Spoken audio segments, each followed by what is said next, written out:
నిత్యజీవ పరిశోధన 2021 మూడవ రోజు సభలోనికి మీ అందరికీ ప్రభు అయిన యేసుక్రీస్తు వారి పేరిట స్వాగతమును ఆహ్వానమును తెలియజేస్తున్నాను. ప్రియులారా, దేవుని గ్రంథము మానవ బ్రతుకులకు ఒక మార్గమును చూపే దివ్యమైనటువంటి వెలుగు లాంటిది. ఆ వెలుగులో మనము నడుచుకుని ఎడల దేవునితో దగ్గరై మన ప్రవర్తనను దేవునికి ఆమోదయోగ్యంగా, దేవుడు మనకు నిత్య జీవార్థమైన ఫలమును ఇచ్చేటట్టుగా మనము బ్రతకడానికి అవకాశం ఉంటుంది. అటువంటి జ్ఞానమును నేర్పే చక్కని అంశములు నిత్య జీవ పరిశోధన 2021 సభలలో మీకు బోధింపబడుతున్నాయి. వింటున్నటువంటి ప్రతి ఒక్కరూ కూడా ఆత్మీయమైనటువంటి బ్రతుకులను దేవునికి దగ్గర చేసుకోవాలని, ఆత్మ ఫలములతో కూడినటువంటి జీవితమును దేవునికి కనుపరచాలని మొట్టమొదట హృదయపూర్వకంగా నేను కోరుకుంటున్నాను. ఇక ఈరోజు ఒక అత్యున్నతమైనటువంటి అంశమును గూర్చి మనం నేర్చుకుందాం. బహుశా మీలో ఏ ఒక్కరూ కూడా ఈ అంశమును ఇప్పటి వరకు విని ఉండరు. పరలోకము నుండి దేవుడు అనుగ్రహిస్తున్నటువంటి చక్కని జ్ఞానపు అంశములతో కూడినటువంటి పాఠం. పరలోకమందున్న దేవుడు మనలను ప్రేమించి మనకు అనుగ్రహిస్తున్నటువంటి జ్ఞానాంశం. నిబంధన. మనుషుల మధ్య ఒక మాటను స్థిరపరచాలంటే నిబంధన చేసుకోవాలి. ఇద్దరు వ్యక్తులు లేక ఇద్దరు సమూహాలు, వారి మధ్య ఏదైనా ఒక మాట స్థిరపరచబడాలంటే నిబంధన చేసుకోవాలి. దానిని ఆంగ్లంలో అగ్రిమెంట్ అంటారు. నిబంధన. నిబంధన ఎందుకు చేసుకోవాలి? మాటలను స్థిరపరచటానికి నిబంధన చేసుకోవాలి. ఎందుకంటే మాటలు మారిపోతూ ఉంటాయి. ఈరోజు ఒక రకంగా మాట్లాడిన మనిషి రేపటి రోజున మరో విధంగా మాట్లాడతాడు. మాట మార్చేస్తాడు. కనుక ఏం చేస్తారంటే, ఇరువురి మధ్య ఏదైనా ఒక మాట ఉన్నప్పుడు, ఏదైనా ఒక సందర్భం ఉన్నప్పుడు దానిని స్థిరపరచటానికి నిబంధన చేస్తారు. స్థిరపరచటానికి నిబంధన చేస్తారు. మనుషుల మధ్య వారి మాటలను స్థిరపరిచేందుకు నిబంధన చేయటం మనకు అర్థమైతే, దేవునికి మనిషికి మధ్య కూడా దేవుని మాటలు స్థిరపరచబడ్డాయి, నిబంధన చేయబడ్డాయి. ప్రియులారా, ఈరోజు మనుషుల మధ్య ఎన్నో లావాదేవీలు జరుగుతూ ఉంటాయి. ఆ లావాదేవీల మధ్య ఏది ఉంటుందో తెలుసా? నిబంధన ఉంటుంది. లావాదేవీల మధ్య ఏముంటుంది? నిబంధన ఉంటుంది. ఉదాహరణకి ఎవరైనా ఒక స్థలం ఒకరి నుండి ఒకరు కొనుక్కున్నారనుకుందాం. స్థలం కొనుక్కున్నప్పుడు ఆ స్థలమునకు తగినటువంటి పైకం వీరు వారికి చెల్లించినప్పుడు ఇరువురికి మధ్య వ్రాతపూర్వకమైనటువంటి ఒక ఒప్పందం ఉంటుంది. వ్రాతపూర్వకమైనటువంటి ఒక నిబంధన ఉంటుంది.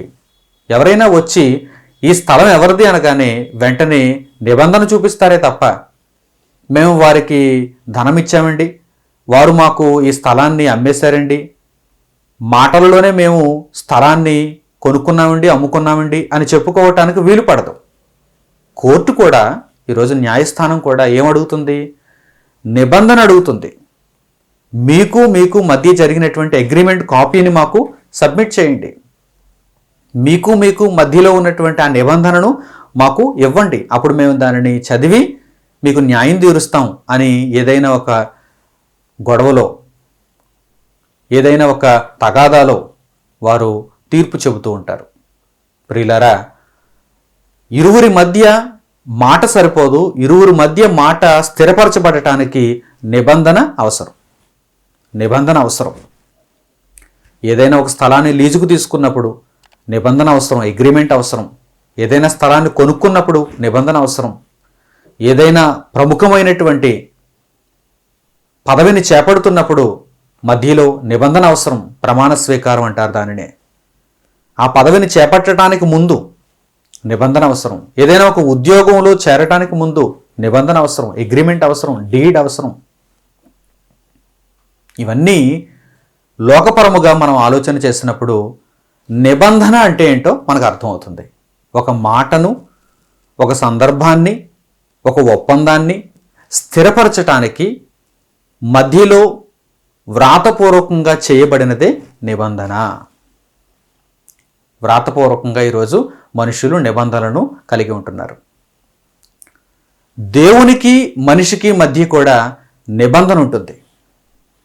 దేవుని మాట, దేవుని మాటను దేవుడు స్థిరపరచుచు ఆ మాటను ఒక నిబంధన అంటున్నాడు.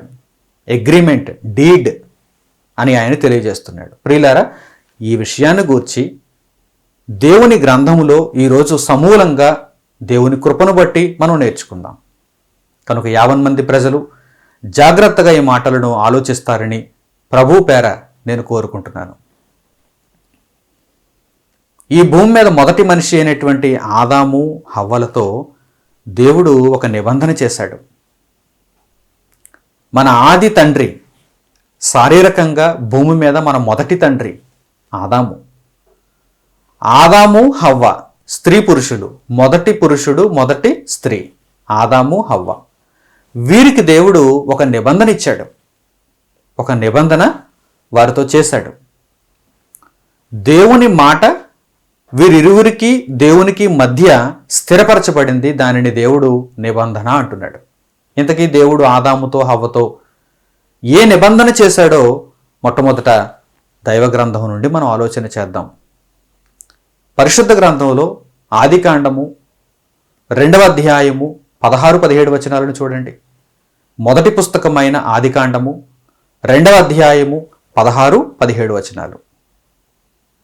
మరియు దేవుడైన యెహోవా, ఈ తోటలోనున్న ప్రతి వృక్ష ఫలములను నీవు నిరభ్యంతరముగా తినవచ్చును. అయితే మంచి చెడ్డల తెలివినిచ్చు వృక్ష ఫలములను తినకూడదు. నీవు వాటిని తినుదినమున నిశ్చయముగా చచ్చెదవని నరునికి ఆజ్ఞాపించెను.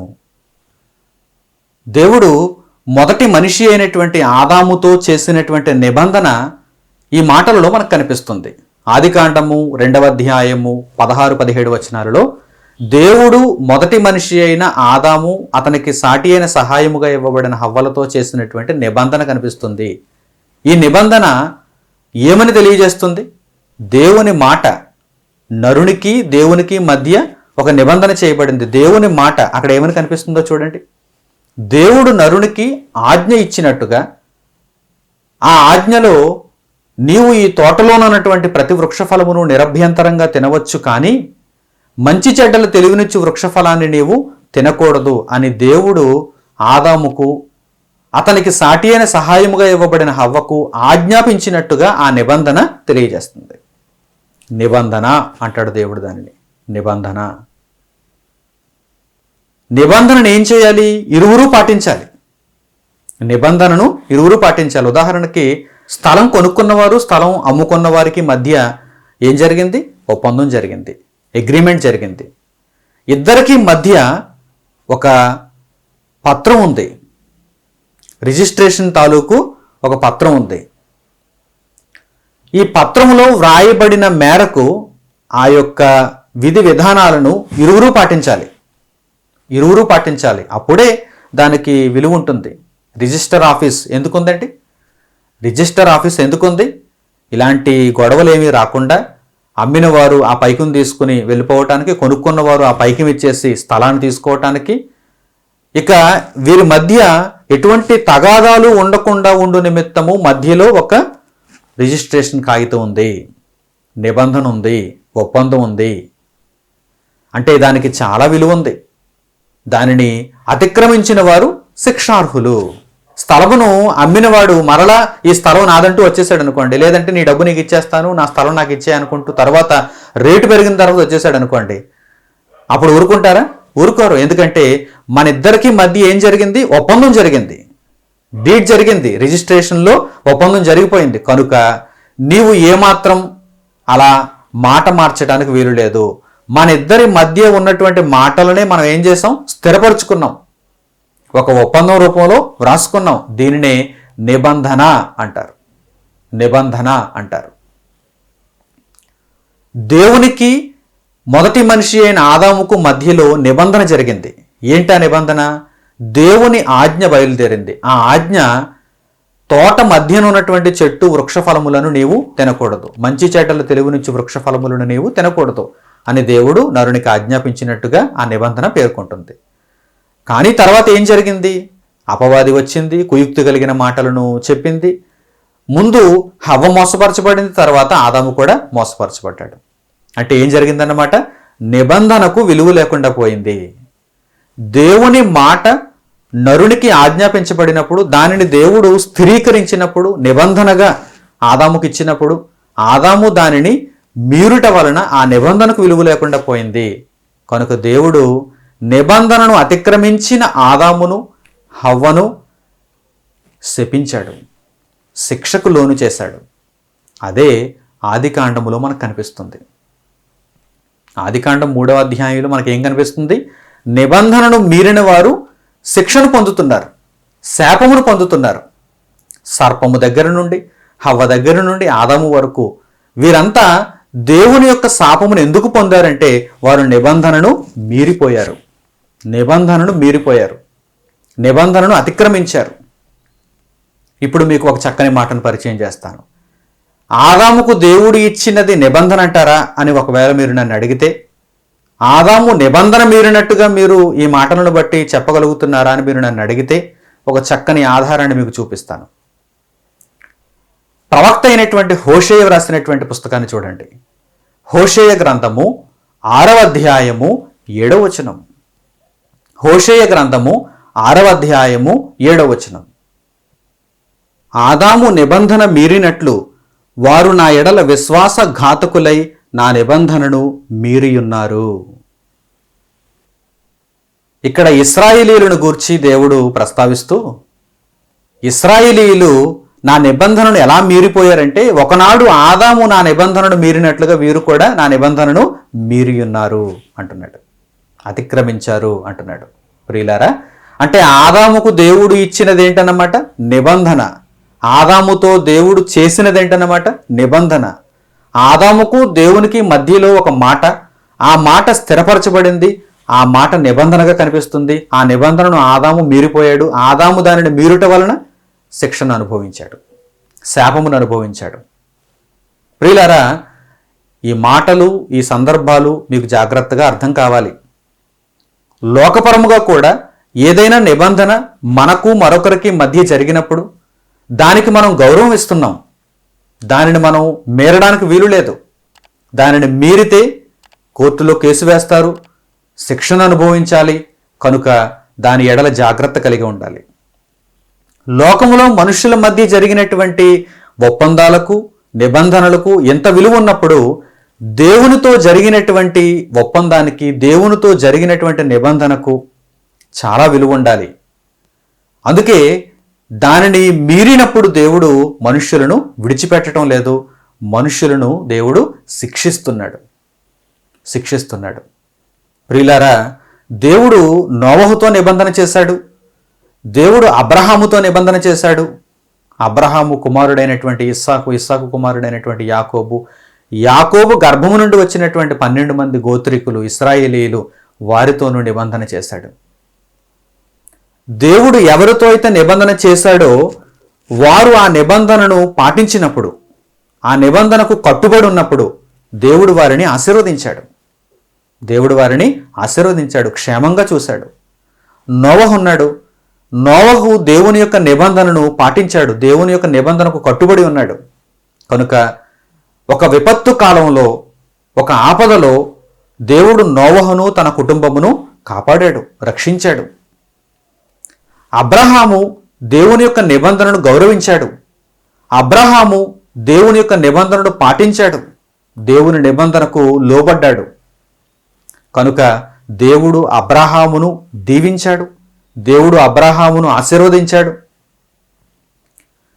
అబ్రహాము తనయుడు ఇస్సాకు, ఇస్సాకు తనయుడు యాకోబు, వీరంతా కూడా ఒక 3 తరాల వరకు దేవుని నిబంధనను గౌరవించారు, దేవుని నిబంధనను తూచా తప్పకుండా పాటించారు. కనుక దేవుడు వారిని ఆశీర్వదించాడు, దేవుడు వారిని జ్ఞాపకం చేసుకున్నాడు.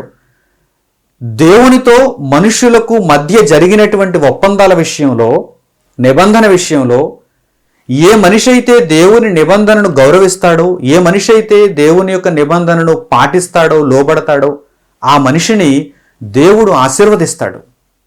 ఆ మనిషిని దేవుడు తరతరాలు కాపాడతాడు. ఆ మనిషిని దేవుడు దీవెనలతో కప్పుతాడు. ఏ మనిషి అయితే దేవుని యొక్క నిబంధనను మీరిపోతాడో, దేవునికి మనిషికి మధ్య జరిగినటువంటి ఒప్పందాన్ని అతిక్రమిస్తాడో, ఆ మనిషిని దేవుడు శిక్షిస్తాడు. ఆ మనిషి దేవుని యొక్క శాపమును పొందుతాడు. ప్రియులారా, ఇశ్రాయేలీల కాలం వచ్చేసరికి, అనగా దేవుడు అబ్రహాముతో, ఇస్సాకుతో, యాకోబుతో చేసినటువంటి నిబంధన, వారు చక్కగా ఆ నిబంధనకు లోబడి బ్రతికినటువంటి విధానం మనకు కనిపించింది. ఆ తరువాత ఇశ్రాయేలీలు వచ్చారు. అనగా యాకోబు గర్భము నుండి 12 మంది పుట్టారు. ఆ 12 మందిని దేవుడు గోత్రికులుగా విభజించాడు. ఆ 12 మంది గోత్రికులు వారి యొక్క సంతానం అభివృద్ధి నొందిన తర్వాత వారిని దేవుడు ఇశ్రాయేలు జనాంగం అంటున్నాడు. కొన్ని సంవత్సరాలు గడిచిపోయాయి. సుమారు 400 సంవత్సరాలు గడిచిపోయాయి. దేవుడు వారిని జ్ఞాపకం చేసుకున్నాడు. అబ్రహాముకు తాను చేసిన వాగ్దానం, అబ్రహాముతో తాను చేసిన నిబంధన దేవుడు జ్ఞాపకం చేసుకున్నాడు. అప్పటికి అబ్రహాం భూమి మీద లేడు. అప్పటికి ఇస్సాకు భూమి మీద లేడు. అప్పటికి యాకోబు కూడా భూమి మీద లేడు. వారు శరీరములను విడిచిపెట్టి పరదేశంలో ఉన్నారు. వారు ఆత్మలుగా ఉన్నారు. అయితే వారి గర్భము నుండి బయలుదేరి వచ్చినటువంటి ఇశ్రాయేలీయులు 12 గోత్రీకులుగా ఆ రోజు భూమి మీద విస్తరించి ఉన్నారు. వారు వ్యాప్తి చెంది ఉన్నారు. ఆ ఇశ్రాయేలీయులను దేవుడు జ్ఞాపకం చేసుకున్నాడు. ఆ ఇశ్రాయేలీయులకు దేవుడు నిబంధన అనుగ్రహించాడు. ఇశ్రాయేలీయులకు దేవుడు నిబంధన మరలా అనుగ్రహించాడు. ఈ నిబంధన వ్రాతపూర్వకమైనటువంటి నిబంధన. ఈ నిబంధన చాలా తరాల వరకు, అనగా ఇశ్రాయేలీయులలో ఉన్నటువంటి మనుష్యులు అనేక తరాల వరకు పాటించవలసినటువంటి నిబంధన దేవుడు వారికి అనుగ్రహించాడు. ప్రియులారా, దీనిని పరిశుద్ధ గ్రంథం నుండి ఇప్పుడు మనం ఆలోచన చేద్దాం. నిర్గమకాండము 24వ అధ్యాయము 7వ వచనాన్ని జాగ్రత్తగా చూడండి. నిర్గమకాండము 24వ అధ్యాయము 7వ వచనం. అతడు నిబంధన గ్రంథమును తీసుకొని ప్రజలకు వినిపింపగా వారు యెహోవా చెప్పినవన్నీ చేయుచు విధేయులమై యుందుమనిరి. ఇశ్రాయేలీయులకు దేవుడు నిబంధనను వ్రాతపూర్వకంగా ఇచ్చాడు. ఎందుకంటే ఈ నిబంధన చాలా కాలాల పాటు ఉండాలి.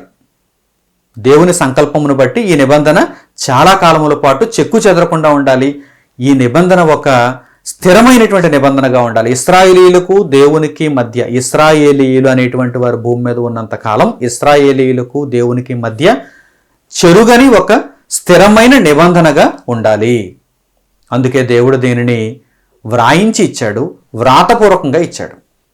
అదే సందర్భం అక్కడ మనకు కనిపిస్తుంది. ఎప్పుడైతే మోషే ద్వారా దేవుడు ఈ నిబంధనను వ్రాతపూర్వకమైనదిగా ఇశ్రాయేలీయులకు అనుగ్రహించాడో, అప్పుడు ఇశ్రాయేలీలందరూ ఆ గ్రంథమును చదివించిన తరువాత, దానిని విన్న తరువాత, మేము దేవుని మాటలకు విధేయులమై యుందుమనిరి అనే మాట మనకు అక్కడ కనిపిస్తుంది. ఎందుకంటే దేవుని యొక్క ఆజ్ఞ, దేవుని యొక్క నిబంధన, దేవుని నిబంధన ఎప్పుడైతే మనుషులకు అనుగ్రహింపబడిందో ఆ నిబంధనను మనుషులు పాటించాలి. ఆ నిబంధనకు మనుషులు కట్టుబడి ఉండాలి. ఆ నిబంధనను లోబడి జీవించాలి.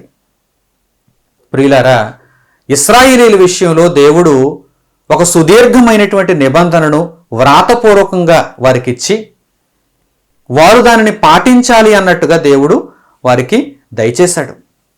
అయితే ఇశ్రాయేలీయులకు దేవుడు ఇచ్చినటువంటి నిబంధన విషయంలో దేవుడు కొన్ని సూచనలు కూడా తెలియజేశాడు. ఈ నిబంధనను మీరు పాటిస్తే మీకు ఏం జరుగుతుంది, ఈ నిబంధనను మీరు అతిక్రమిస్తే మీకు ఏం జరుగుతుంది, దీనిని దేవుడు స్పష్టంగా తెలియజేశాడు. అంతకు మునుపు కొన్ని ఉదాహరణలు, అంతకు మునుపు కొందరు మనుష్యులలో ఉదాహరణలు మనకు కనిపిస్తున్న దేవుడు ఇశ్రాయేలీయులకు మాత్రం మరలా స్పష్టంగా తెలియజేశాడు. నిబంధన మీరితే ఏం జరుగుతుందో ఆదామును చూస్తే మనకు అర్థమవుతుంది. నిబంధనను పాటిస్తే ఏం జరుగుతుందో నోవహును చూచినా, అబ్రహాము, ఇస్సాకు, యాకోబులను చూచినా మనకు అర్థమవుతుంది. అయినా కానీ ఇశ్రాయేలీయులకు దేవుడు ఇచ్చినటువంటి నిబంధన ప్రత్యేకమైనది. వారికి దేవుడు వ్రాతపూర్వకమైనటువంటి విధి కలిగినటువంటి ధర్మశాస్త్రమును నిబంధనగా ఇచ్చాడు. అప్పటి వరకు మనుష్యులలో ఏ ఒక్కరికి విధిరూపకమైనటువంటి ఆజ్ఞలను వ్రాతపూర్వకంగా ఇవ్వలేదు. అయితే ఇశ్రాయేలీయులకు విధిరూపకమైనటువంటి ఆజ్ఞలను వ్రాతపూర్వకంగా ఇచ్చాడు.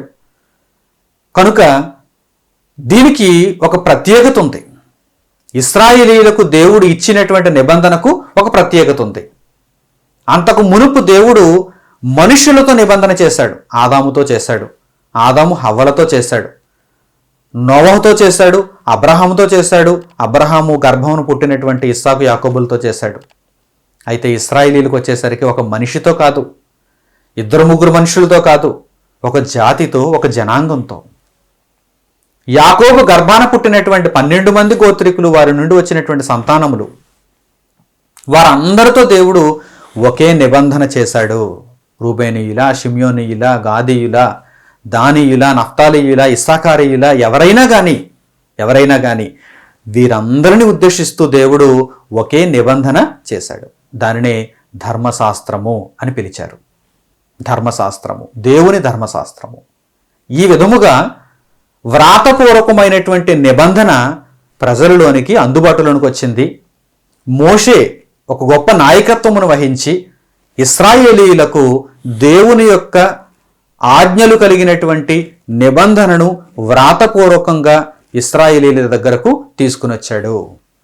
ఇశ్రాయేలీయులకు మోషే దానినిచ్చాడు. ఇశ్రాయేలీయులు ఎప్పుడైతే ఆ వ్రాతపూర్వకమైనటువంటి ఆజ్ఞలను చదువుకున్నారో, దానిని విన్నారో, వెంటనే వారు ఏమంటున్నారంటే, మేము దేవుని యొక్క కట్టడలకు, దేవుని యొక్క ఆజ్ఞలకు మేము విధేయులమై యుందుమనిరి. విధేయత చూపిస్తే దేవుడు ఏం చేస్తాడు? ఒకవేళ దేవుని యొక్క నిబంధనను అతిక్రమిస్తే దేవుడు ఏం చేస్తాడు? దీనిని స్పష్టంగా దేవుడు తెలియజేశాడు. ఇప్పుడు పరిశుద్ధ గ్రంథంలో దేవుడు తెలియజేసిన ఆ స్పష్టమైన వివరణ మనం చూద్దాం. లేవీయ కాండము 26వ అధ్యాయము 14వ వచనం నుంచి చూడండి. లేవీయ కాండము 26వ అధ్యాయము 14వ వచనం నుంచి. మీరు నా మాట వినక, నా ఆజ్ఞలన్నిటినీ అనుసరింపక, నా కట్టడలను నిరాకరించిన ఎడలను, నా ఆజ్ఞలన్నిటినీ అనుసరింపక, నా నిబంధనను మీరునట్లు మీరు నా తీర్పుల విషయమై అసహ్యించుకొనిన ఎడలను, నేను మీకు చేయునదేమనగా, మీ కన్నులను క్షీణింపచేయునట్టియు, ప్రాణమును ఆయాసపరుచునట్టియు, తాపజ్వరమును క్షయరోగమును మీ మీదికి రప్పించెదను. మీరు విత్తిన విత్తనములు మీకు వ్యర్థములగును, మీ శత్రువులు వాటి పంటను తినెదరు. నేను మీకు పగవాడనవుదును, మీ శత్రువుల ఎదుట మీరు చంపబడెదరు. మీ విరోధులు మిమ్మును ఏలెదరు. మిమ్మును ఎవరునూ తరుమకపోయినను మీరు పారిపోయెదరు. ఇవన్నీ సంభవించినను మీరింకా నా మాటలు వినని ఎడల నేను మీ పాపములను బట్టి మరి 7 అంతలుగా మిమ్మును దండించెదను. ప్రియులారా, ఇశ్రాయేలీయులకు దేవునికి మధ్య జరిగినటువంటి నిబంధన, ఆ నిబంధనను ఒకవేళ వారు అతిక్రమిస్తే ఏం జరుగుతుందని చెబుతున్నాడు దేవుడు? మీరు భయంకరమైనటువంటి శిక్షను అనుభవిస్తారు. ఆ శిక్షా విధానం ఎలా ఉంటుందో దేవుడు అక్కడ తెలియజేస్తున్నాడు. నిబంధన అంటే మాటలా? అది దేవునితో నిబంధన అంటే మాటలా? దేవునికి ఇశ్రాయేలీయులకు మధ్య జరిగినటువంటి ఒప్పందం మొదట ఏమన్నారు వీరు? ఆ నిబంధనను వినగానే వీరు ఏమని తెలియజేశారు? ఒప్పందం ఏమని జరిగింది? మేము విధేయులమై ఉందుమనిరి. ఆ విధేయతను గనక కోల్పోతే ఏం జరుగుతుందో దేవుడు తెలియజేశాడు. భయంకరమైన శిక్ష, మీరు కని విని ఎరుగనటువంటి శిక్ష మీ మీదకి వస్తుంది. కనుక దేవునితో నిబంధన అనగానే దేవుడు మనుషులకు ఇచ్చిన నిబంధన విషయంలో చాలా జాగ్రత్త పడాలి. ఆ నిబంధనను చాలా జాగ్రత్తగా పాటించాలి. లేదంటే శిక్షకు గురైపోతారు. శిక్షను అనుభవించవలసి వస్తుంది. రోగముల వలన శిక్ష, శత్రు రాజుల వలన శిక్ష, ప్రకృతి ఉత్పాతముల వలన శిక్ష, వారి జీవితములు ఏమాత్రం ఇక జీవించటానికి అవకాశం లేకుండా వారు భూమి మీద నుండి తుడిపివేయబడతారనేటువంటి మాటలను దేవుడు ఆ సందర్భంగా తెలియజేస్తున్నాడు. ఇశ్రాయేలీయులు నిజంగా ఆ శిక్షకు లోనైపోయారండి. దేవుడు వ్రాతపూర్వకంగా ఇచ్చినటువంటి నిబంధనను వారు మీరిపోయారండి. ముందుగా విధేయులంగా ఉంటామని చెప్పారు, కానీ తరువాత నెమ్మదిగా కాలం గడిచే కొద్దీ సాతానుకు వీరు బందీలైపోయారండి. సాతాను ఇష్టము చొప్పున వీరు చెరపట్టబడ్డారండి.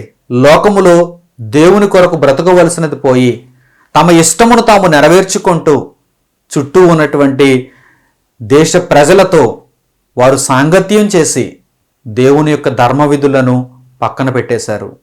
దేవుని యొక్క ఆజ్ఞలను పట్టించుకోవడం మానేశారు.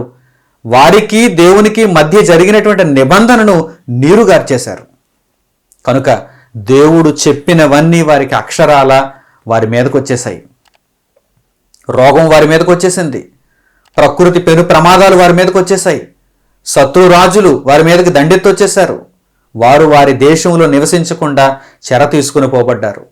వారి కళ్ళ ముందే వారి పిల్లలు చనిపోయారు. వారి భార్యలు చెరపట్టబడ్డారు. ప్రియులారా, ఈ పరిస్థితి అంతా ఎందుకు వచ్చిందంటే ఇశ్రాయేలీయులకు దేవునికి మధ్య ఉన్నటువంటి నిబంధనను వారు మీరుట వలన.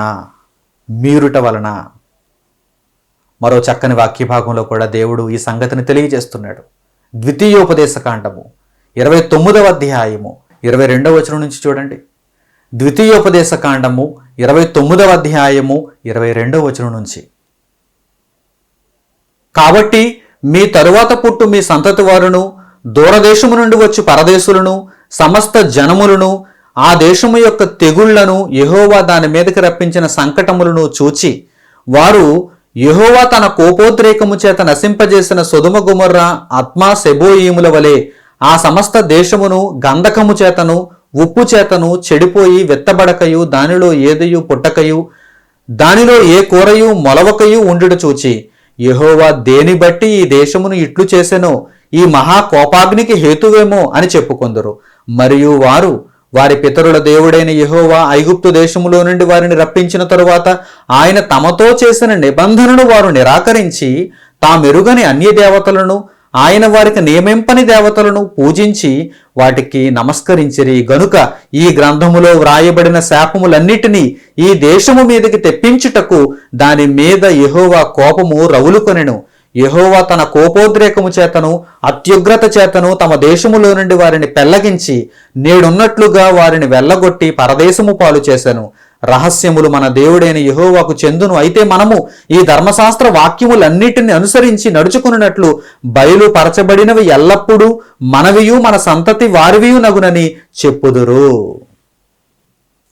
ప్రియులారా, ఆలోచన చేస్తున్నారా? దేవునికి ఇశ్రాయేలీయులకు మధ్య జరిగినటువంటి నిబంధన ఎంత పవిత్రమైనదో, ఎంత ప్రాముఖ్యమైనదో.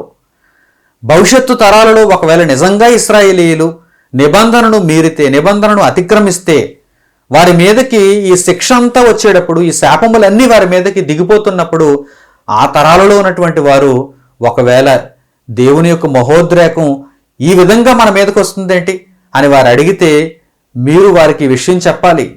దేవుని నిబంధనను ఇశ్రాయేలీయులు అతిక్రమించారనేటువంటి విషయం వారికి తెలియాలి అని దేవుడు ముందుగా వ్రాయించాడు. ఈరోజు మనుష్యులలో ఎవరికైనా దేవునితో మనుష్యులకు ఒక నిబంధన ఉందని, ఆ నిబంధనను మనము పాటించాలని, నిబంధనను అతిక్రమిస్తే శిక్షార్హులమని తెలుసంటారా? ఎవరికైనా ఈ జ్ఞానం ఉందంటారా? పరిశుద్ధ గ్రంథంలో ప్రారంభం నుంచి మనం ఆలోచన చేస్తుంటే దేవుడు భూమి మీదకి పంపిన ప్రతి మనిషితోనూ ఒక నిబంధనను కలిగి ఉన్నాడు. ఆయా కాలాలలో దేవుడు అనుగ్రహించిన నిబంధన, అది ఆదాముతో చేసిన నిబంధన, అది నోవహుతో చేసిన నిబంధన, అది అబ్రహాముతో చేసిన నిబంధన, అది ఇశ్రాయేలీయులతో చేసిన నిబంధన. నిబంధనలు మారుతున్నా, నిబంధనలు కాలాలను బట్టి మారుతున్నా, వ్యక్తులను బట్టి మారుతున్నా, సారాంశం ఒక్కటే. దేవుని యొక్క నిబంధనను పాటిస్తే నీవు దీవింపబడతావు, దేవుని యొక్క నిబంధనను అతిక్రమిస్తే నీవు శపింపబడతావు, శిక్ష నీ మీదకి పెళ్ళున దిగుతుంది, జాగ్రత్త అంటున్నాడు దేవుడు. ఇశ్రాయేలీయులు ఈ విషయమై ఒక ప్రధానమైనటువంటి ఉదాహరణగా కనిపిస్తున్నారు. ఇశ్రాయేలీయులకు దేవుడు ఒక గొప్పదైనటువంటి నిబంధనను అనుగ్రహించాడు, వ్రాతపూర్వకమైనటువంటి నిబంధనను అనుగ్రహించాడు. దానిని ధర్మశాస్త్రం అన్నాడు. ఈ ధర్మశాస్త్రమును ఇశ్రాయేలీయులు అతిక్రమించుట వలన వారు శిక్షను కొని తెచ్చుకున్నారు, శాపమును కొని తెచ్చుకున్నారు. అతి భయంకరమైనటువంటి శిక్షావిధిలోనికి వారు వెళ్ళిపోయారు. వారెంత వేడుకున్నా సరే, వారు దేవుణ్ణి ఎంత వేడుకున్నా సరే ఫలితం లేకుండా పోయింది. ఎందుకంటే దేవుడు వారితో చేసినటువంటి నిబంధనకు వారు విలువనియ్యలేదండి.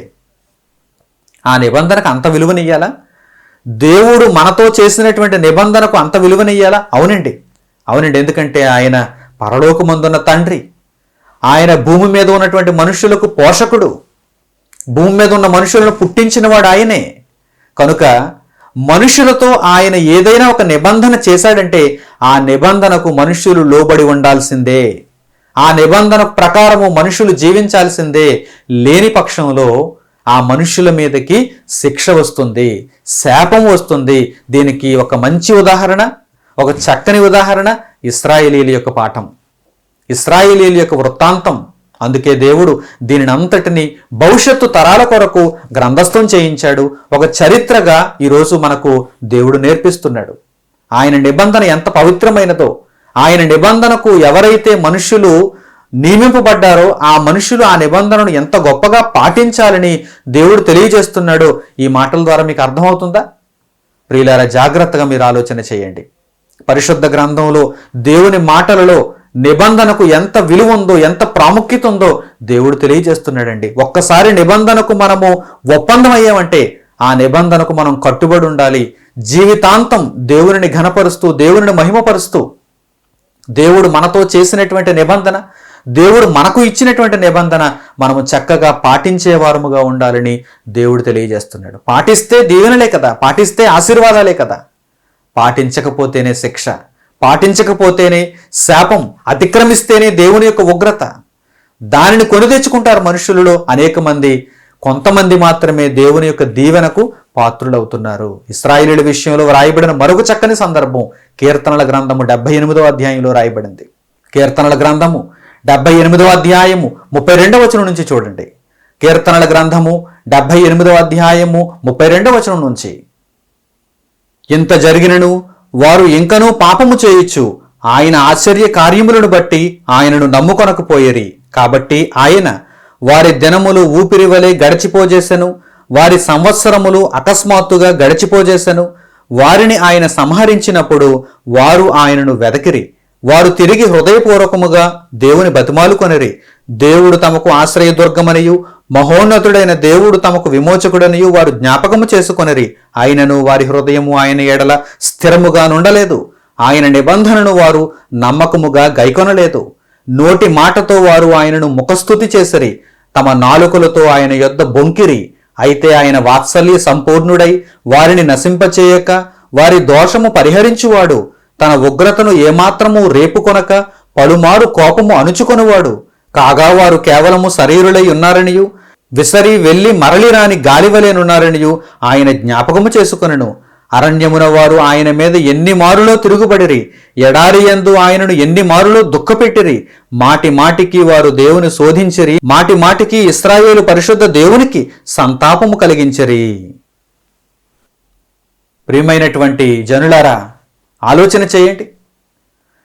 ఇశ్రాయేలీయులతో దేవుడు వ్రాతపూర్వకమైనటువంటి నిబంధనను కలిగి ఉన్నాడు. ఇశ్రాయేలీయులకు దేవుడు నిబంధనను అనుగ్రహించాడు. వారు ఆ నిబంధనకు లోబడి బ్రతుకుతామని, విధేయులుగా ఉంటామని చెప్పారు. కానీ అనతి కాలములోనే వారు దేవుని యొక్క నిబంధనను అతిక్రమించారు. మాటి మాటికి ఆయనను శోధించారు. దేవుడు అన్నట్టుగానే వారి మీదకి శిక్షను పంపించాడు, శాపమును పంపించాడు. శిక్ష పంపింపగానే, శాపము వారికి విధింపబడగానే, వారు కష్టముల పాలు కాగానే వెంటనే వారు ఏమంటున్నారు? మేము లోబడ్డాం ప్రభువా, మేము మరలా నీ దగ్గరికి వస్తాం ప్రభువా, నీ నిబంధనను మేము పాటిస్తాం ప్రభువా, నీవు చెప్పినట్టే మేము వింటాం ప్రభువా అంటున్నారు. అయితే వారి మనస్సు ఎలా ఉందో దేవునికి తెలుసండి. అందుకే దేవుడు గ్రంథస్థం చేయించాడండి. దేవుడు గ్రంథంలో వారి మనస్సును గూర్చి వ్రాయించాడండి. వారు నా దగ్గరికి తిరిగి వచ్చిన కష్టములు, ఇబ్బందులు, శోధనలు, వేదనలు వచ్చాయి కనుక నా దగ్గరకు వచ్చారు. వారు నిబంధనను అతిక్రమించారు. నిబంధనను అతిక్రమించినప్పుడు వారి మీదకి శిక్ష వచ్చింది, శాపం వచ్చింది. ఆ శిక్షను భరించలేక వారు నా దగ్గరకు వచ్చి తమ నాలుకలతో బొంకుతున్నారు, అబద్ధములాడుతున్నారు. ఏంటి అబద్ధం? ఎలా బొంకారు? తండ్రి, మేము నీకు విధేయులుగానే ఉంటాము, నీ నిబంధనను మేము పాటిస్తామంటున్నారు. కానీ నిజానికి వారు ఆయన ఇచ్చినటువంటి నిబంధనను పాటిస్తారా? లేదండి. శిక్షకు భయపడి, శాపమునకు వారు భయపడి దేవుని దగ్గరకు వచ్చి ఆ విధంగా అబద్ధపు నాలుకలతో బొంకుతున్నారన్నమాట. మేము మారిపోయాం, మేము పశ్చాత్తాపపడ్డాం, మేము మరలా మీ దగ్గరకు వచ్చేసాం అని ఇశ్రాయేలీయులు దేవుని దగ్గరకు వచ్చి నాలుకలతో బొంకుతున్నారన్న విషయం దేవునికి తెలుసు. దేవునికి తెలుసు. వారు నరమాత్రులుగా ఉన్నారు, కేవలము శరీరులుగా ఉన్నారు, అంతే తప్ప వారికి ఇంకా దైవత్వం అర్థం కాలేదు. వారు దేవునిగా మారాలంటే, దేవుని రూపమును వారు సంతరించుకోవాలంటే వారికి ఈ బ్రతుకు సరిపోదనిపిస్తుంది. వారికి నేను ఇచ్చినటువంటి నిబంధన వారి దృష్టిలో గొప్పది కాలేకపోయింది. నేను ఇచ్చినటువంటి నిబంధన ద్వారా వారు నాకు దగ్గర కాలేకపోతున్నారు. అనేక మార్లు వారు నన్ను శోధిస్తూ, వారు నన్ను ఇబ్బంది పెడుతూ, వారు నన్ను బాధ పెడుతూ వారు శిక్షకు లోనైపోతున్నారు. దేవుడు ఏర్పరుచుకున్న ఇశ్రాయేలీయులే ఈ విధంగా మారిపోయారండి. అన్ని జనులు కాదండి, దేవుడు ఏర్పరుచుకున్న ఇశ్రాయేలీయులే ఈ విధంగా మారిపోయారండి. వారి పితరులు చాలా గొప్పవారండి. అబ్రహాము కానీ, ఇస్సాకు కానీ, యాకోబు కానీ వారు చాలా గొప్పవారండి. దేవుని నిబంధన అంటే వారు ప్రాణాలు ఇచ్చేస్తారండి. దేవునితో చేయబడిన నిబంధన అనగానే వారు ప్రాణాలు ఇచ్చేస్తారండి. వారు ఒక రోజు భక్తిని, 2 రోజుల భక్తిని, 3 రోజుల భక్తిని, సంవత్సరం భక్తిని చూపించేవారు కాదండి. వృద్ధులైనప్పటికీ, అబ్రహాము వృద్ధుడైనప్పటికీ, ఇస్సాకు వృద్ధుడైనప్పటికీ, యాకోబు వృద్ధుడైనప్పటికీ దేవుని నిబంధన మాత్రం వారు మీరారండి. అంత గొప్పదా దేవుని నిబంధన? అవును, అవును. పరలోకమందున్న తండ్రి ఆయన చెప్పిన మాటలు, ఆయన మనకిచ్చిన నిబంధన గొప్పది కాదా? భూమి మీద ఆఫ్టర్ ఆల్, దేవుని నిబంధనతో పోల్చినప్పుడు భూమి మీద ఆఫ్టర్ ఆల్ మనిషికి మధ్య జరిగినటువంటి ఒప్పందానికే నీవు అంత గొప్ప విలువనిస్తున్నావే. మనిషికి మధ్య జరిగినటువంటి అగ్రిమెంట్కి నీవు అంత గొప్ప విలువనిస్తున్నావే, నిబంధనకు అంత గొప్ప విలువనిస్తున్నావే. భద్రంగా దాచుకుంటావే బీరువాలో, భద్రంగా దాచుకుంటావు బీరువాలో. మరి దేవునితో మనిషికి జరిగిన ఒప్పందం, దేవునికి మనిషికి మధ్య ఉన్నటువంటి నిబంధన, ఈ నిబంధనకు ఏ మనిషి అంత గొప్ప విలువనిచ్చాడు చెప్పండి? కొందరు నీతిమంతులు మాత్రమే దేవుని కొరకు బ్రతికిన వారై దేవునితో చేయబడిన నిబంధనకు విలువనిచ్చారండి. వారు దేవుని కొరకు బ్రతికారండి. వారు దేవుని కొరకు ప్రాణాలు అర్పించుటకైనను తెగించారండి. మోషే ఎంత గొప్పవాడో, అహరోను ఎంత గొప్పవాడో, దేవుని చిత్తమును నెరవేర్చినటువంటి కాలేబు, యెహోషువలు ఎంత గొప్పవారో, దేవుని ఇష్టానుసారుడుగా బ్రతికినటువంటి దావీదు ఎంత గొప్పవాడో. వీరంతా ఏమి చేసి గొప్పవారయ్యారు? నీతిమంతులు, యాజకులు, ప్రవక్తలుగా పరదేశుకు వెళ్ళినటువంటి వీరందరూ కూడా ఏమి చేసి అంత గొప్ప స్థానమును పొందారు, ఇప్పుడు విశ్రాంతిలో ఉన్నారు అనగానే దేవుని నిబంధనను వారు పాటించారు. దేవుని నిబంధన అంటే వారికి చాలా ఇష్టం. దేవుని నిబంధనను వారు తమ జీవితములలో అత్యున్నతమైనటువంటి స్థాయిలో వారు ప్రేమిస్తారు, దానిని పాటిస్తారు. మరి ఇశ్రాయేలీయులు చూడండి, మాటికి తొలగిపోయేవారుగా, మాటికి దేవుని శోధించేవారుగా, మాటికి దేవునికి కోపమును తెప్పించేవారుగా మారుతున్నారు. ఒకసారి మారిపోయామని చెబుతున్నారు, ఒకసారి మరలా దేవుని వైపు తిరిగిపోయాం, మేము పశ్చాత్తాపపడ్డాం, నీవు అనుగ్రహించిన శిక్షను బట్టి మేము మారిపోయాం, పరివర్తన చెందాం అంటున్నారు. కానీ మరలా ఆయన నిబంధనను మీరుతున్నారు. దేవునికి నచ్చని విషయం ఏంటంటే ఆయన నిబంధన మీరితే ఆయన ఒప్పుకోడు. ఆదామును కూడా విడిచిపెట్టలేదు ఆయన. మొదటి మనిషి అయిన ఆదామును కూడా విడిచిపెట్టలేదు ఆయన. మనుషులలో ఏ ఒక్కరిని కూడా నిబంధన మీరితే విడిచిపెట్టడు. జాగ్రత్త, నిబంధన మీరితే విడిచిపెట్టడు. దేవుణ్ణి అంత చిన్నగా చూస్తారా? దేవుణ్ణి అంత చులకనగా చూస్తారా? ఒక మనిషిని చులకనగా చూడండి. ఈ భూమి మీద మీకు తీర్పు తీరుస్తారు, ఈ భూమి మీద మీకు శిక్షణ విధిస్తారు.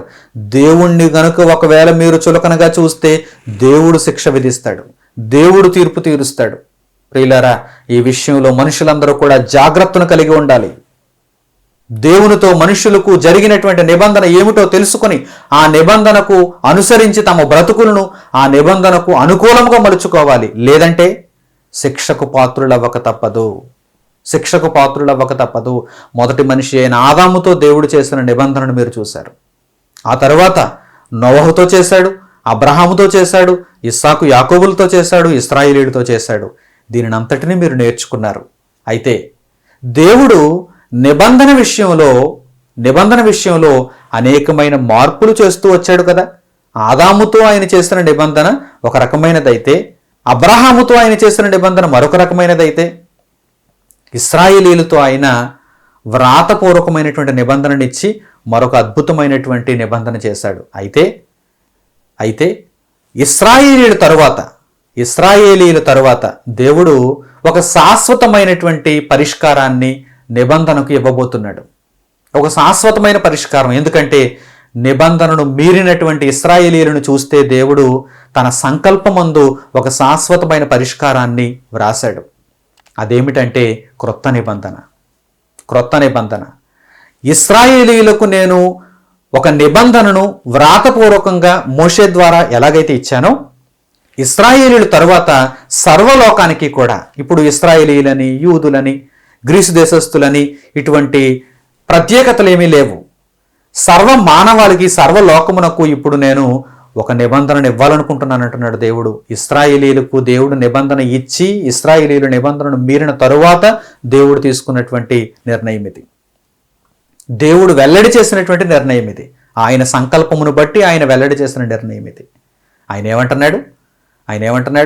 ఇశ్రాయేలీయులతో నేను చేసిన నిబంధనను వారు మీరారు గనక, మాటికి వారు తప్పిపోతున్నారు గనక, ఆ నిబంధనను వారు పాటించలేకున్నారు గనక, నా కుమారుడైన యేసుక్రీస్తును భూమి మీదకి పంపించి ఒక క్రొత్త నిబంధనను మీకు అనుగ్రహిస్తాను. ఆ నిబంధన ఆయన రక్తము వలనైన నిబంధనగా ఉంటుంది. ఈ నిబంధన విషయంలో ఇదే ఫైనల్ అంటున్నాడు దేవుడు. నిబంధన విషయంలో ఇక ఇదే ఫైనల్, ఇదే అంతిమ నిబంధన. దీని తరువాత ఇక నిబంధనలు నేను మాటికి చేయను. ఇశ్రాయేలీయులతో ఒకనాడు నిబంధన చేశాను, వ్రాతపూర్వకంగా ధర్మశాస్త్రపు విధులను, ఆజ్ఞలను, కట్టడలను వారికి మోషే ద్వారా నేను ఇచ్చాను. అయితే వారు చాలా విషయాలలో, చాలా సందర్భాలలో నా యొక్క నిబంధనను అతిక్రమించి వారి మీదకి శిక్షణ తెచ్చుకున్నారు. అయితే నేను కాలము పరిపూర్ణమైనప్పుడు నా కుమారుని భూమి మీదకి పంపించి, యేసుక్రీస్తును భూమి మీదకి పంపించి, కేవలము ఇశ్రాయేలీయులకని కాకుండా ఇశ్రాయేలీయులతో పాటుగా అన్యజనులను కూడా కలిపి సర్వలోకమునకు, భవిష్యత్తు తరాలన్నింటికీ కూడా ఒక క్రొత్త నిబంధనను ఇస్తున్నానంటున్నాడు దేవుడు. ఒక క్రొత్త నిబంధనను మనుషులందరితో నేను చేయాలనుకుంటున్నాను అన్నాడు దేవుడు. ప్రియులారా, వాక్య భాగంలో, లేఖనములలో ఈ చక్కని సందర్భమును, మాటలను మీరు చూడండి. ఇర్మియా గ్రంథము 31వ అధ్యాయము 31వ వచనం. ఇర్మియా గ్రంథము 31వ అధ్యాయము 31వ వచనం. ఇదిగో, నేను ఇశ్రాయేలు వారితోనూ యూదా వారితోనూ క్రొత్త నిబంధన చేయు దినములు వచ్చుచున్నవి. ఇదే యెహోవా వాక్కు. అది ఐగుప్తులో నుండి వారిని రప్పించుటకై నేను వారిని చెయ్యి పట్టుకుని దినమున వారి పితరులతో నేను చేసిన నిబంధన వంటిది కాదు. నేను వారి పెనిమిటినైనను వారు ఆ నిబంధనను భంగము చేసుకొనిరి. ఇదే యెహోవా వాక్కు. ఈ దినములైన తరువాత నేను ఇశ్రాయేలు వారితోనూ యూదా వారితోనూ చేయబోవు నిబంధన ఇదే. వారి మనస్సులలో నా ధర్మవిధి ఉంచెదను, వారి హృదయము మీద దాన్ని వ్రాసెదను. యెహోవా వాక్కు ఇదే. నేను వారికి దేవుడనయ్యుందును, వారు నాకు జనులగుదురు. వారు మరి ఎన్నడూను యెహోవాను గూర్చి బోధనొందుదము అని తమ పొరుగువారికి గాని తమ సహోదరులకు గాని ఉపదేశము చేయరు. నేను వారి దోషములను క్షమించి వారి పాపములను ఇక నెన్నడను జ్ఞాపకము చేసుకొనను గనుక అల్పులేమి ఘనులేమి అందరూ నా నెరుగుదురు. ఇదే యెహోవా వాక్కు. ప్రియులారా, ఒకనాడు ఇశ్రాయేలీయులతో దేవుడు చేసినటువంటి నిబంధన వారు అతిక్రమించటం వలన దేవుడు ఆ నిబంధనను రద్దు చేయబోతున్నాడు. ఆ నిబంధనను మధ్యలో నుండి తీసివేయబోతున్నాడు. ఎందుకంటే ఆ నిబంధన ద్వారా, ఆ నిబంధనను పాటించి ఏ ఒక్కరూ దేవుని దృష్టిలో నీతిమంతులు కాలేకపోతున్నారు. కనుక దేవుడు నరమాత్రులుగా ఉన్నారు, శరీరమాత్రులుగా ఉన్నారు. కనుక ఈ నిబంధనను నేను రద్దు చేసి నా కుమారుడైన క్రీస్తు ద్వారా క్రొత్త నిబంధనను ఇవ్వాలి అనుకున్నాడు. ఆనాడు దేవుడు ఇశ్రాయేలీయులతోనూ యూదులతోనూ ప్రవక్త ద్వారా మాట్లాడుతున్నాడు గనక వారిని ఉద్దేశించి చెప్పాడు. ఆ తరువాత యేసుక్రీస్తు ప్రభు వచ్చిన తర్వాత సర్వలోకమునకు ఆయన ఈ నిబంధన మనుషులతో చేశాడని మనకు దైవ గ్రంథం ద్వారా అర్థమవుతుంది. ప్రియులారా, మొదట ఇశ్రాయేలీయులు, యూదులు క్రొత్త నిబంధనలోనికి రావాలి. ఆ తర్వాత అన్యజనులతో పాటు సర్వలోకము క్రొత్త నిబంధనలోనికి రావాలి. యేసుక్రీస్తు ప్రభువు భూమి మీదకి వచ్చిన తర్వాత క్రొత్త నిబంధనను పరిచయం చేశారు.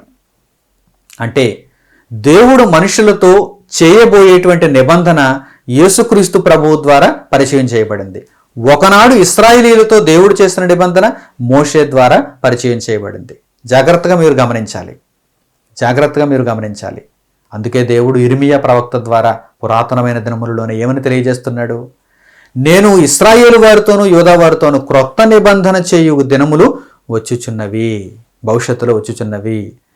మీ తరువాత ఇశ్రాయేలు వారితోనూ యూదా వారితోనూ నేను క్రొత్త నిబంధన చేసినటువంటి దినములలో మీ తరువాత అన్ని జనులతో కూడా నేను నిబంధన చేస్తాను. ఈ నిబంధన నిత్యమైనదిగా ఉంటుంది. ఈ నిబంధన ఎప్పుడూ క్రొత్తదిగానే ఉంటుంది. క్రొత్త నిబంధన అనాలి దానిని. ఎందుకంటే ఇదే నిత్య నిబంధన.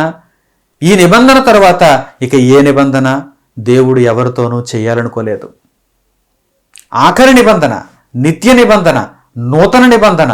భూమి మీద మనిషి అన్నవాడు బ్రతుకుచున్నాడు అంటే దేవునికి మనిషికి మధ్య ఉన్నటువంటి నిబంధన నూతన నిబంధన, క్రొత్త నిబంధన.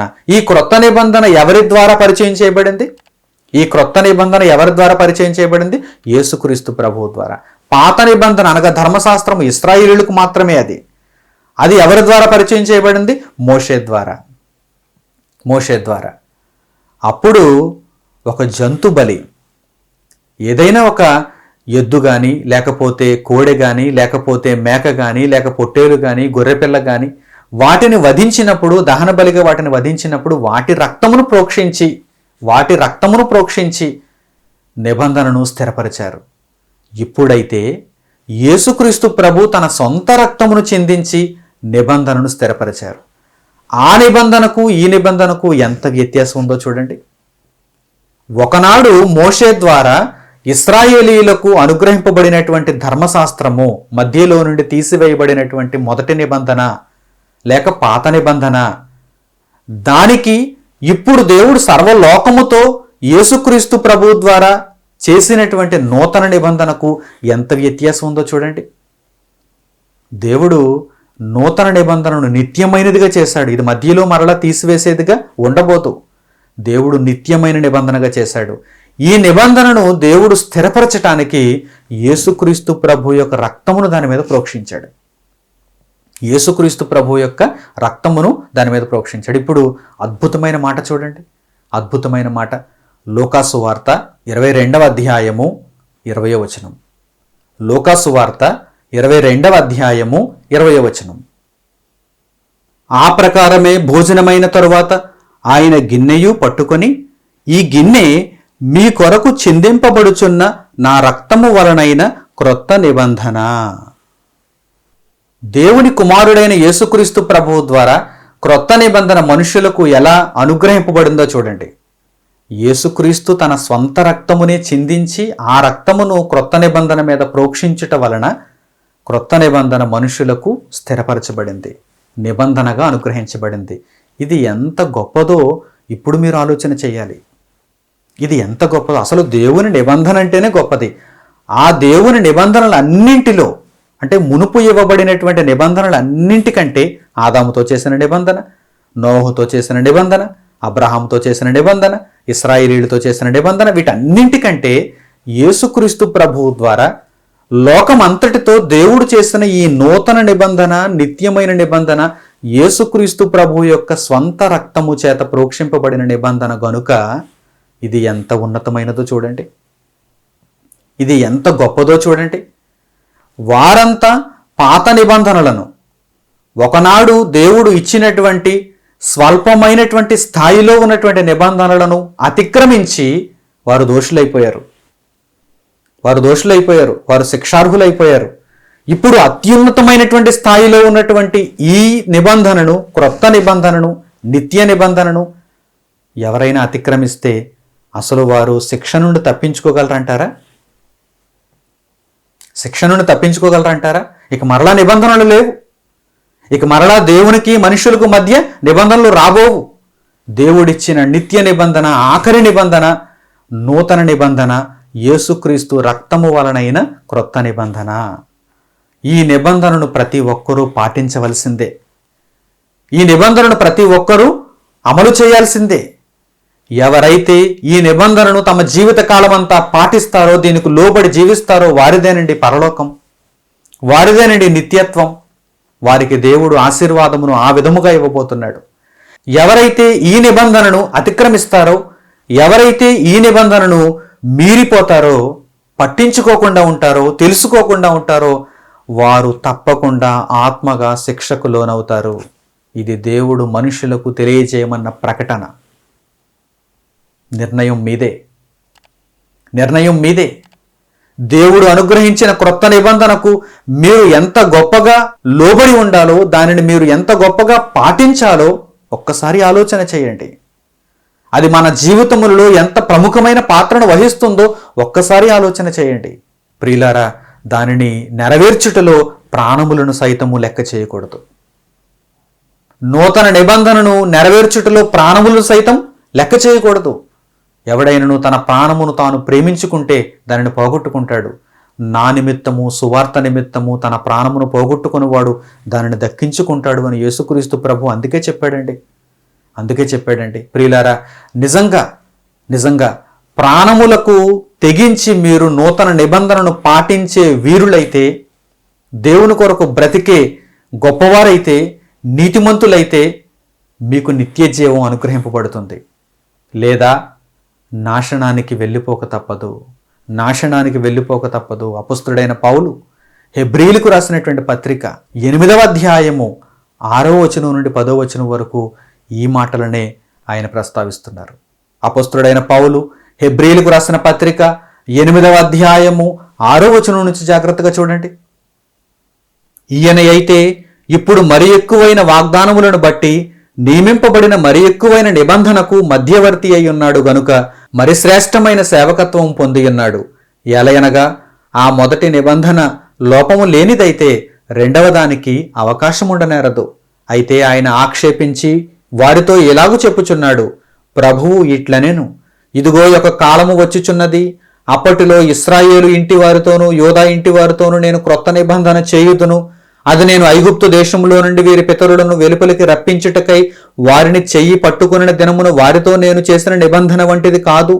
ఏమనగా వారు నా నిబంధనలో నిలువలేదు గనుక నేను వారిని అలక్ష్యము చేసేతనని ప్రభువు చెప్పుచున్నాడు. ఆ దినములైన తరువాత ఇశ్రాయేలు ఇంటి వారితో నేను చేయబోవు నిబంధన ఏదనగా వారి మనస్సులో నా ధర్మ విధులను ఉంచెదను, వారి హృదయముల మీద వాటిని వ్రాయుదును. నేను వారికి దేవుడనై యుందును, వారు నాకు ప్రజలై యుందురు. వారిలో ఎవడును ప్రభువును తెలుసుకొనుడని తన పట్టణస్థునికైనను తన సహోదరునికైనను ఉపదేశము చేయడు. వారిలో చిన్నలు మొదలుకొని పెద్దల వరకు అందరూ నన్ను తెలుసుకొందరు. నేను వారి దోషముల విషయమై దయకలిగి వారి పాపములను ఇకను ఎన్నడును జ్ఞాపకము చేసుకొననని ప్రభువు సెలవిచ్చుచున్నాడు. ఆయన క్రొత్త నిబంధన అని చెప్పుట చేత మొదటిది పాతదిగా చేసి ఉన్నాడు. ఏది పాతగిలి ఉడిగిపోవునో అది అదృశ్యమొగుటకు సిద్ధముగా ఉన్నది. ప్రియమైన దేవుని జనులారా, గమనిస్తున్నారా? మొదటి నిబంధన లోపము కలిగినదిగా మార్చేశారు. మొదటి నిబంధనను ఏ ఒక్కరూ పాటించలేకపోయారు. ప్రతి ఒక్కరూ అతిక్రమిస్తూనే వచ్చారు ఇశ్రాయేలీయులు. కనుక ఆ నిబంధనను దేవుడు తీసివేసి రెండవ నిబంధన, నిత్య నిబంధన, క్రొత్త నిబంధన అనుగ్రహించాడు. ఈ క్రొత్త నిబంధన యేసుక్రీస్తు ప్రభువు వలన అనుగ్రహింపబడింది. ఈ క్రొత్త నిబంధనను ప్రతి ఒక్కరూ పాటించాలి అని దేవుడు తెలియజేస్తున్నాడు. చూడండి, ఒకరికి ఒకరు బోధించటానికి కూడా అవకాశం లేదు. ఒకరికి ఒకరు బోధించవలసిన అవసరత లేదు. వారు క్రొత్త నిబంధనను స్పష్టముగా తెలుసుకోవాలి. ఎవరికి వారు క్రొత్త నిబంధనలో ఉన్నటువంటి ఆ ఆజ్ఞలను తెలుసుకోవాలి. వారు దేవుని కొరకు బ్రతికేవారుగా ఉండాలి. నిత్యత్వము కొరకు ఆలోచించేవారుగా ఉండాలి. దేవుని సేవను జరిగించేవారుగా ఉండాలి. మొదటి నిబంధనను మీరితే దేవుడు కొద్దిగానే శిక్షించాడు. రెండవ నిబంధనను మీరితే దేవుడు భయంకరంగా శిక్షిస్తాడు. మనుష్యుల కొరకు దేవుడు నిబంధనను మార్చుతూ వచ్చాడు. మనిషి రక్షింపబడటానికి దేవుడు నిబంధనలను మార్చుతూ వచ్చాడు. కానీ మనిషే మారటం లేదు. మనిషి రక్షణార్థమై దేవుడు ఏం చేస్తున్నాడు? నిబంధనను మార్చేశాడంటే ఆలోచన చేయండి, దేవుడు ఎంతగా మనుషులను ప్రేమిస్తున్నాడో. నిబంధనను మార్చిన దేవునికి మనము లోబడి, దేవుడు ఇచ్చిన నూతన నిబంధనను మనం పాటిస్తూ దేవుని చిత్తమును నెరవేర్చాలి. నిబంధన మారింది, మనిషి మారలేదు.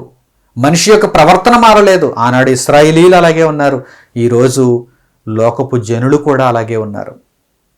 చాలామందికి అసలు దేవునితో మనుషులకు మధ్య ఒక నిబంధన ఉందనే విషయం కూడా తెలియదండి. ఈ విషయాన్ని తెలుసుకుంటేనే కదండి దేవుడిచ్చినటువంటి నిత్య నిబంధన, నూతన నిబంధన ఎలా ఉందో, అందులో ఏముందో తెలుసుకోగలరు.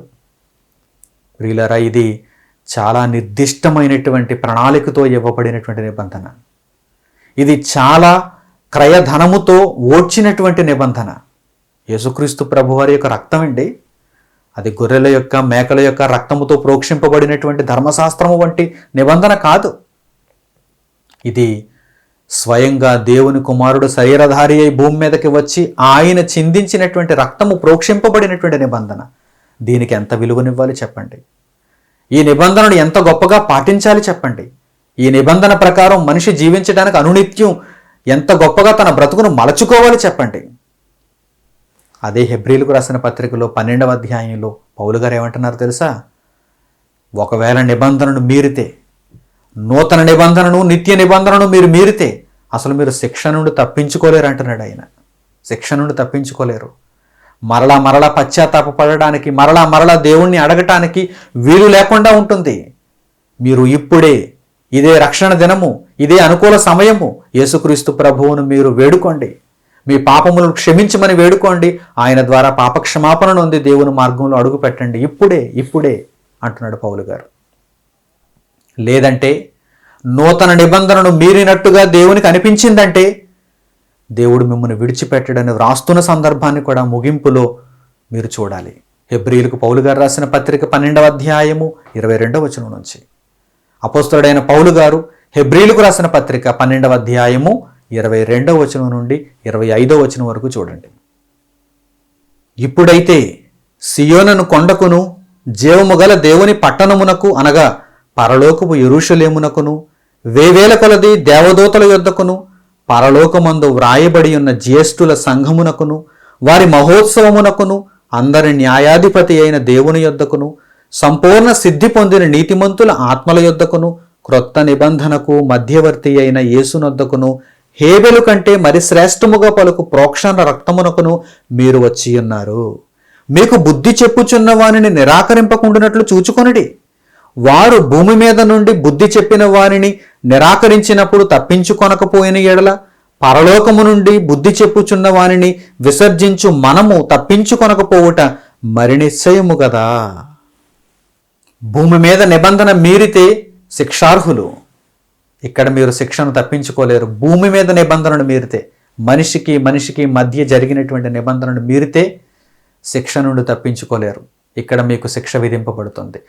భూమి మీద ఉండి మీకు బుద్ధి చెప్పిన వానిని మీరు పాటిస్తున్నారు, వాని యొక్క ఆజ్ఞలను పాటిస్తున్నారు, వానికి లోబడి జీవిస్తున్నారు.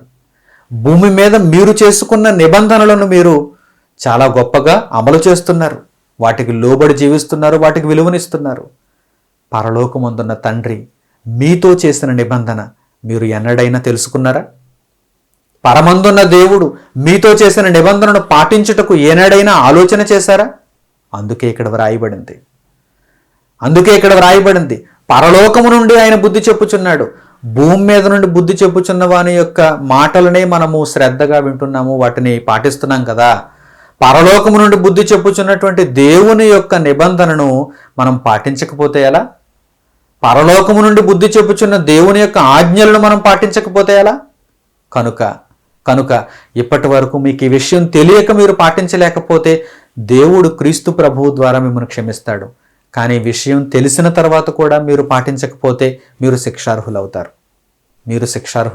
కనుక ఆ శిక్షలను మీ మీదకి రప్పించుకోకుండా, ఆత్మగా నిత్య నాశనంలోనికి మీరు జారిపోకుండా, దేవుని యొక్క సంకల్పమును అనుసరించి ఆయన మనకు చేసినటువంటి నిత్య నిబంధనను, నూతన నిబంధనను, క్రీస్తు ప్రభువు యొక్క స్వరక్తము చేత ప్రోక్షింపబడి ఇచ్చినటువంటి నిబంధనను తప్పనిసరిగా మీ జీవితకాలమంతా పాటిస్తారని హృదయపూర్వకంగా నేను ఆశిస్తూ దేవుని మాటలను ఇంతటితో ముగిస్తున్నాను. తలలు వంచి దేవునికి ప్రార్థనలో ఏకీభవించండి. మహోన్నతుడైన మా దేవ, పరలోకమందున్న మా తండ్రి, మీరు అనుగ్రహించిన జీవము కలిగిన ఈ మాటలకు తండ్రి మేము లోబడి జీవించినట్లుగా మీ ఆత్మ సహాయమును మాకు అనుగ్రహించండి. మీ మాటలను కేవలము వినువారు మాత్రమై ఉండి మమ్మల్ని మేము మోసపుచ్చుకొనకుండా మీ మాటల ప్రకారము ప్రవర్తించుటకు మాకు సహాయమును అనుగ్రహించండి. తండ్రి, మీరు మనుషులతో చేసినటువంటి నిబంధన ఎంతో గొప్పది, విలువ కలిగినది. ప్రారంభ కాలం నుంచి నేటి వరకు మీ నిబంధన ఎలా మార్చుతూ వచ్చారో తండ్రి మీరు తెలియజేశారు. మనిషిలో మార్పు కోసం మీరు నిబంధనలు మార్చుతూ వచ్చారు. నాయన, నిత్య నిబంధనలో, క్రొత్త నిబంధనలో మేము ఉన్నాము. ఈ నిబంధనను ఏమాత్రం మేము కోల్పోకుండా తండ్రి, మేరకుండా దానికి పూర్తిగా లోబడి జీవించుటకు మాకు సహాయమును అనుగ్రహించండి. సిద్ధ మనస్సు కలిగి తండ్రి, నూతన నిబంధనలు మీరు వ్రాయించిన ప్రతి అంశమును పాటించగలుగుటకు మా హృదయములను పరిశుద్ధాత్మతో ప్రేరేపించండి. నాయన, దుష్టుడు వచ్చి ఈ మాటలను విన్నవారి యొక్క హృదయములో నుండి ఎత్తుకొని పోకుండా ఆ మాటలు వారి హృదయములలో ఫలము తీసుకొని రాగలుగులాగున తండ్రి, వారు మీ ఎడల చూపవలసినటువంటి భక్తిని, ప్రేమను చూపగలుగుటకు వారికి సహాయమును అనుగ్రహించండి. మీ కృపలో, మీ క్షేమంలో ఎంతవరకు మమ్మను జ్ఞాపకం చేసుకున్నందుకు, వాక్య సంబంధమైన ఆశీర్వాదములతో మమ్మను ముందుకు నడిపించుచున్నందుకు, మాకు కావలసిన ఆత్మీయ ఆహారమును దయచేయుచున్నందుకు మా హృదయపూర్వకమైన కృతజ్ఞతాస్తుతులు మీకు చెల్లిస్తూ ఈ ప్రార్థనా విన్నపములను మా ప్రియుడు, మా రక్షకుడు, సర్వాధికారి అయిన యేసుక్రీస్తు ప్రభువారి యొక్క నామం పేరిట మేము అడుగుచున్నాము తండ్రి. ఆమెన్. మన తండ్రి అయిన దేవుని ప్రేమ, ఆయన కుమారుడైన యేసుక్రీస్తు ప్రభువారి కృప, పరిశుద్ధాత్మ యొక్క అన్యోన్య సహవాసము మనందరికీ సదాకాలము తోడే నడిపించునుగాక. ఆమెన్. అందరికీ వందనములు. సెలవు.